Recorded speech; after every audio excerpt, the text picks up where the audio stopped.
మీ పేరు మేనక. మేక మేక కాదు మేనక. మేకే బాగుంటది నీకు. ఏంటా? అదే వయస్సు 22. ఏంటా?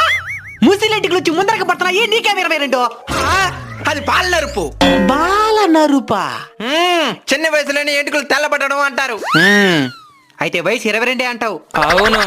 సరే నీ ఇష్టం. నేను ఇప్పుడు వేయబోయే ఇంజెక్షన్ హెవీ డోస్ ఉండేది, దానికి ముసలోళ్ళు తట్టుకోలేరు, సస్తారు. అయితే 30 రాసుకో. పక్కని 10 ఏళ్ళు పెంచినావు. సర్లే ట్రీట్మెంట్ చేసి కానీ. నేను మళ్ళీ చెప్తున్నాను, నీ మంచికే చెప్తున్నాను. మర్యాదకి నిజం వయసు చెప్పేయి, మళ్ళీ ఇంజెక్షన్ ఇన్ఫెక్షన్ అయిపోతాది. యాంద్రుడు భయపెట్టేస్తున్నాడా? 40 రాసుకో. మళ్ళీ 10 ఏళ్ళు పెరిగింది. బాగా ఆలోచించుకొని చెప్పు. ఇక ఆలోచించేది ఎంతలే, సావనైనా సస్తంగా ఇంకో 1 సంవత్సరం కూడా పెంచను. ఈ ప్రపంచంలో ఏమేమో కనబెడుతున్నారు. ఆర్డర్ వయసు అడగకుండా చేసే ట్రీట్మెంట్ కనిపెట్టి సావండి.